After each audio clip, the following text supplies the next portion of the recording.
हंस ने इन लॉकर्स को ऐसे डिजाइन किया था कि अगर कोई इन्हें जबरदस्ती खोलने की कोशिश करे तो इनके अंदर मौजूद सारा सामान जलकर खाक हो जाए। अब जब हंस का काम पूरा हो गया तो उसने खुद को हमेशा हमेशा के लिए अपने बनाए गॉटरडैम लॉकर के अंदर बंद कर लिया।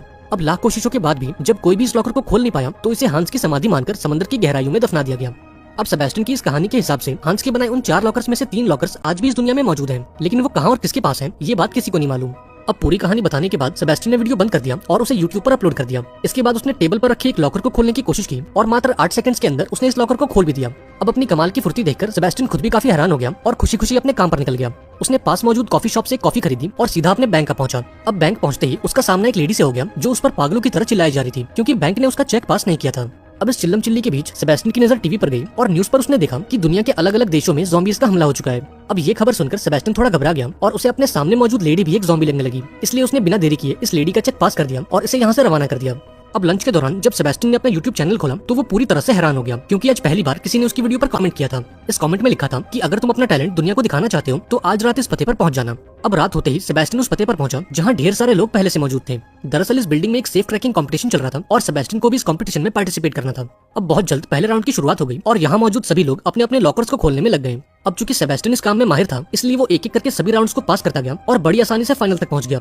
अब फाइनल राउंड के अंदर उसका सामना नियो नाम के एक लड़के से हुआ और इन दोनों का टास्क था एक बहुत ही कॉम्प्लिकेटेड लॉकर को 3 मिनट के अंदर खोलना। अब समय शुरू होते ही नियो अपने काम पर लग गया, पर वहीं दूसरी ओर सेबेस्टियन बिल्कुल शांत और बेपरवाह दिखाई दिया, मानो उसे इस गेम से कोई मतलब ही ना हो। लेकिन जब घड़ी में केवल 30 सेकंड्स बचे थे तब उसने तिजोरी को छूकर उसे फील किया और मात्र 10 सेकंड्स के अंदर इस दरवाजे को खोल दिया।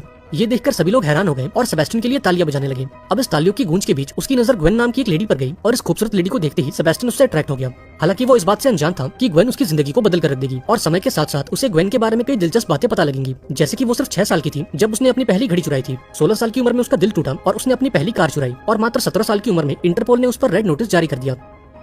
अब अगली सुबह सेबेस्टियन दोबारा से उस कॉफी शॉप में पहुंचा जहां ग्वेन को देखते ही उसने अपने ऊपर पूरी कॉफी गिरा ली। इसके बाद ये दोनों एक टेबल पर बैठे जहां ग्वेन ने ये खुलासा किया कि उस वीडियो पर कमेंट करने वाला कोई और नहीं बल्कि वो खुद है। ग्वेन कहती है कि मैं एक वांटेड चोर हूँ और दुनिया भर की पुलिस मेरे पीछे पड़ी है और मेरा अगला मिशन उन 3 अनोखे लॉकर्स को लूटना है जिनका जिक्र तुमने अपनी वीडियो में किया था, यानी कि हंस वॉगनर की वो 3 तिजोरियां। दरअसल ग्वेन सेबेस्टियन को इस प्लान में शामिल करना चाहती थी क्योंकि वॉगनर की बनाई तिजोरियों के बारे में सेबेस्टियन से बेहतर और कोई नहीं जानता। वो सेबेस्टियन को समझाती है कि इस चोरी को अंजाम देने के लिए उनके पास केवल 4 दिनों का वक्त है क्योंकि 4 दिनों बाद इन सभी तिजोरियों की लोकेशंस को बदल दिया जाएगा। इसके बाद उसने सेबेस्टियन को एक एड्रेस दिया और उससे कहा कि अगर तुम इस मिशन के लिए तैयार हो तो कल सुबह तक इस पते पर पहुंच जाना। अब उस रात सेबेस्टियन अपने घर पहुंचा और ग्वेन के दिए ऑफर के बारे में सोचने लगा। अब चूंकि वो हंस वॉगनर का एक बहुत बड़ा फैन था और हमेशा से उन तिजोरियों को खोलना चाहता था, इसलिए उसने ग्वेन के प्लान में शामिल होने का फैसला किया। अब अगले दिन वो ग्वेन के बताए पते पर पहुंचा जहां उसकी मुलाकात टीम के बाकी लोगों से हुई। ग्वेन के अलावा इस टीम में और 3 लोग थे जिनके नाम थे कोरिना, रॉल्फ और ब्रैड। कोरिना इस टीम की हैकर है जबकि रॉल्फ इस टीम का ड्राइवर और ब्रैड इस टीम का गनमैन। अब इन सबने मिलकर सेबेस्टियन को पूरा प्लान समझाया और बिना समय गवाए पेरिस के लिए रवाना हो गए क्योंकि उन 3 में से एक तिजोरी यानी कि रेन गोल्ड पेरिस के एक बैंक में मौजूद है। अब प्लान के मुताबिक सेबेस्टियन बैंक के अंदर गया और लॉकर रूम के टॉयलेट में जाकर छुप गया। इसके बाद ग्वेन ढेर सारा सामान लेकर बैंक की ओर बढ़ी और गार्ड को वो सामान पकड़ाने के बहाने बैंक के पिछले दरवाजे की चाबी चुरा ली। इसके बाद वो बैंक के अंदर आई जहां उसने पहले से एक लॉकर खुलवा रखा था, इसलिए बैंक की एक स्टाफ ने उसे लॉकर रूम तक पहुंचाया और खुद वहां से चली गई।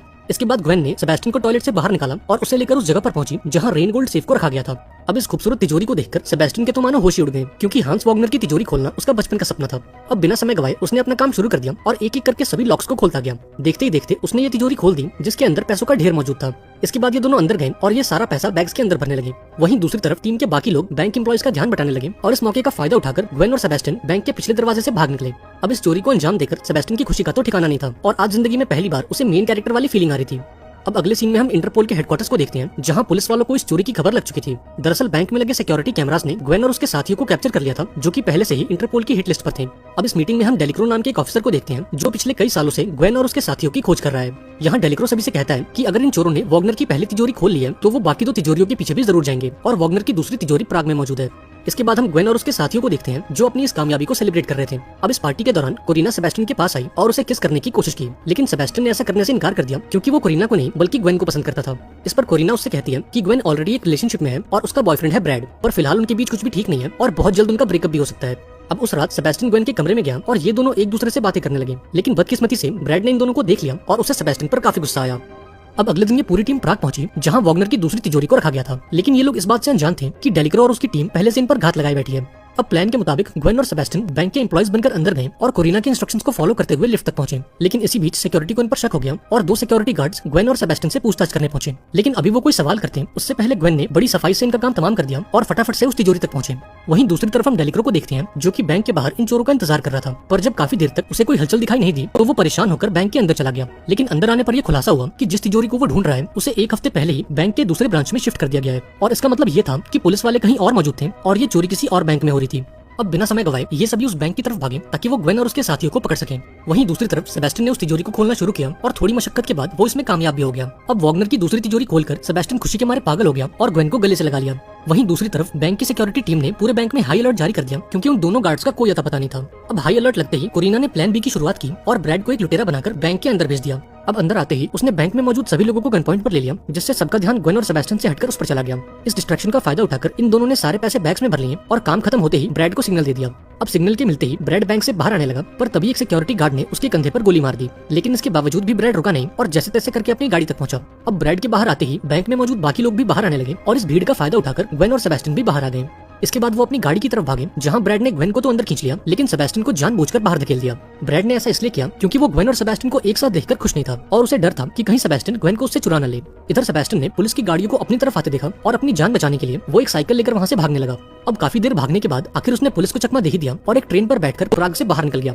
वहीं दूसरी तरफ ग्वेन और ब्रैड के बीच कहासुनी हो गई, जिस पर ब्रैड ने उसे समझाया कि अब उन्हें सेबेस्टियन की कोई जरूरत नहीं है क्योंकि उन्होंने वॉग्नर की 2 तिजोरियों को लूट लिया है और अब उनके पास करोड़ों की दौलत है और इसलिए उन्हें उस तीसरी तिजोरी को खोलने की कोई जरूरत नहीं है। लेकिन ग्वेन को इन बातों से कोई फर्क नहीं पड़ा और उसने सेबेस्टियन के पास वापस जाने का फैसला किया। यहाँ ब्रैड ने उसे रोकने की काफी कोशिश की लेकिन ग्वेन बिना कुछ सुने गाड़ी से बाहर आ गई। अब ग्वेन के साथ साथ कोरिना भी गाड़ी से बाहर आ गई और इन दोनों ने ब्रैड का साथ छोड़कर सेबेस्टियन को ढूंढने का फैसला किया। इधर जैसे तैसे करके सेबेस्टियन अपने घर पहुंचा जहां ग्वेन और कोरिना पहले से उसका इंतजार कर रही थी। अब इन दोनों को अपने सामने देखकर सेबेस्टियन गुस्से से लाल हो गया और इन दोनों को यहाँ से जाने को कहा। इस पर ग्वेन ने उसे समझाया कि ब्रैड ये चोरी सिर्फ पैसों के लिए कर रहा था, जबकि मेरा और तुम्हारा मकसद वॉग्नर की उन तीनों तिजोरियों को खोलना था। यहाँ ग्वेन ने सेबेस्टियन से वादा किया कि चाहे कुछ भी हो जाए मैं तुम्हारा साथ कभी नहीं छोड़ूंगी। ये सुनकर सेबेस्टियन भी शांत हो गया और उस तीसरी तिजोरी को खोलने के लिए राजी हो गया। इसके बाद ये तीनों स्विट्जरलैंड पहुंचे जहाँ के एक बहुत बड़े कसिनो में वॉग्नर की आखिरी तिजोरी को रखा गया था। लेकिन इन तीनों के अलावा स्विट्जरलैंड में कोई और भी मौजूद था और वो था डेलिक्रो। इस बार डेलिक्रो ने फैसला किया कि वो इन चोरों को कसिनो के अंदर घुसने देगा और उन्हें रंगे हाथों पकड़कर गिरफ्तार कर लेगा। इसी बीच डेलिक्रो की टीम ने कोरिना की रेडियो फ्रीक्वेंसी को टैप करके ये पता लगाया कि उस तिजोरी को खोलने के लिए ग्वेन और सेबेस्टियन 5 बजे कसिनो के अंदर जाएंगे। अब डेलिक्रो ने पूरे 8 घंटों तक वेट किया और जैसे ही घड़ी में 5 बजे वो अपनी टीम को लेकर अंदर गया और कसिनो की मालकिन से उस तिजोरी के बारे में पूछा। इस पर इस लेडी ने जवाब दिया कि कुछ घंटों पहले इंटरपोल ने मुझे खबर दी थी कि वॉग्नर की वो आखिरी तिजोरी चोरों के निशाने पर है और बेहतर ये होगा कि मैं उसे किसी सेफ जगह पर शिफ्ट कर दूं। दरअसल 8 घंटे पहले कोरिना ने एक इंटरपोल ऑफिसर बनकर कसिनो की मालकिन को कॉल किया और उसे ये झूठी इन्फॉर्मेशन दी। अब इस इन्फॉर्मेशन के बेसिस पर कसिनो की मालकिन ने एक सिक्योरिटी कंपनी को कॉन्टैक्ट किया ताकि वो तिजोरी को किसी सेफ जगह पर शिफ्ट कर सके। लेकिन तिजोरी को शिफ्ट करने का काम कोई सिक्योरिटी कंपनी नहीं बल्कि ग्वेन और सेबेस्टियन कर रहे थे। अब यहाँ डेलिक्रो को समझ आया कि कोरिना ने जानबूझकर अपनी बातें लीक की थी ताकि वो पुलिस को गुमराह करके इस चोरी को अंजाम दे सके। इसके बाद हम ग्वेन और सेबेस्टियन को देखते हैं जो उस तिजोरी को लेकर काफी दूर निकल चुके थे और अब सेबेस्टियन इस आखिरी तिजोरी को भी खोलने वाला था। वहीं दूसरी ओर ब्रैड और उसका साथी कसिनो के बाहर ग्वेन और सेबेस्टियन का इंतजार कर रहे थे ताकि वो उस आखिरी तिजोरी को उनसे चुरा सके। पर जब काफी देर तक उन्हें कोई हलचल दिखाई नहीं दी तो उन्होंने ग्वेन के फोन को ट्रैक किया और तब ये खुलासा हुआ कि उसने और सेबेस्टियन ने ऑलरेडी वो तिजोरी चुरा ली है और इस बात का पता लगते ही ये फौरन उन दोनों के पीछे निकल गए। लेकिन इसी बीच कोरिना ने अपने सिस्टम पर ब्रैड के फोन को देखा जो तेजी से ग्वेन और सेबेस्टियन की ओर बढ़े जा रहा था। पर अभी वो इस बात की जानकारी ग्वेन को देती उससे पहले पुलिस ने उसे चारों तरफ से घेर लिया और उसे सरेंडर करने को कहा। लेकिन गिरफ्तार होने से पहले उसने जैसे तैसे करके ग्वेन तक की खबर पहुंचा दी और अपने फोन को गाड़ी के नीचे डालकर उसे बर्बाद कर दिया। वहीं दूसरी तरफ सेबेस्टियन ने इस आखिरी तिजोरी को भी खोल दिया और इस तिजोरी को खोलकर उसकी खुशी का तो ठिकाना नहीं था। इसके बाद उन्होंने गाड़ी रोकी और तिजोरी में मौजूद सारे पैसों को बैग्स के अंदर भरने लगे। लेकिन अभी ये लोग यहाँ से निकल पाते कि तभी ब्रैड वहाँ पहुंच गया और इन दोनों पर अपनी बंदूक तान दी। दरअसल ब्रैड भी उन पैसों में अपना हिस्सा चाहता था लेकिन ग्वेन ने ऐसा करने से साफ इनकार कर दिया। अब ना सुनकर ब्रैड गुस्से से लाल हो गया और उसने सेबेस्टियन पर गोली चला दी। लेकिन खुशकिस्मती से सेबेस्टियन की जान बच गई क्योंकि ब्रैड की बंदूक खाली थी। इस पर ग्वेन ने उससे कहा कि मैंने आज तक तुम्हारी बंदूक में गोलियां डाली नहीं क्योंकि मुझे पूरा यकीन था कि तुम मुझे एक न एक दिन धोखा जरूर दोगे। इतना कहकर उसने अपनी बंदूक निकाल ली और इस पूरी सिचुएशन को अपने कंट्रोल में ले लिया। इसके बाद उसने ब्रैड और रॉल्फ को गाड़ी से बांधा और पैसे लेकर सेबेस्टियन के साथ यहाँ से भाग निकली। अब प्लान के मुताबिक ग्वेन और सेबेस्टियन एक बोट तक पहुंचे ताकि वो नदी के रास्ते देश छोड़कर फरार हो सके। लेकिन भागने से पहले सेबेस्टियन ने डरते हुए अपने प्यार का इजहार किया और ग्वेन ने भी उसके इस प्यार को एक्सेप्ट कर लिया। लेकिन इससे पहले कि दोनों यहाँ से भाग पाते डेलिक्रो इनका पीछा करते हुए यहाँ तक आ पहुंचा। यहाँ उसने ग्वेन और सेबेस्टियन पर अपनी बंदूक तान दी और उन्हें सरेंडर करने को कहा। लेकिन ग्वेन ने ऐसा करने से इनकार कर दिया और अपनी गन निकालकर डेलिक्रो पर तान दी। यहाँ उसने डेलिक्रो से कहा कि मैं सरेंडर करने के लिए तैयार हूँ लेकिन इसके बदले में तुम्हें सेबेस्टियन को छोड़ना होगा। अब डेलिक्रो के पास कोई और चारा नहीं था इसलिए उसने इस ऑफर को एक्सेप्ट कर लिया और सेबेस्टियन को यहाँ से जाने की परमिशन दे दी। यहाँ ग्वेन ने सेबेस्टियन से वादा किया कि वो बहुत जल्द उससे दोबारा मिलेगी और वो दोनों मिलकर वॉग्नर की उस आखिरी तिजोरी को भी ढूंढ निकालेंगे जो समंदर की गहराइयों में कहीं गुम गई है। अब भारी मन के साथ सेबेस्टियन ने ग्वेन को गुड बाय बोला और बोट में बैठकर वहाँ से चला गया।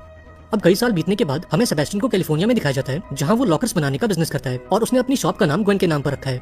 अब एक दिन सेबेस्टियन के पास एक कपल आता है और उसे एक तिजोरी का नक्शा दिखाकर पूछता है कि क्या तुम इस तिजोरी को खोल सकते हो। अब इस नक्शे को देखकर सेबेस्टियन काफी खुश हो गया, क्योंकि ये कोई ऐसी वैसी तिजोरी नहीं बल्कि वॉगनर की वो आखिरी तिजोरी थी जो समंदर में कहीं गुम गई थी। यहाँ सेबेस्टियन इस मिशन के लिए तैयार हो गया और इसी के साथ ये शानदार मूवी यहाँ पर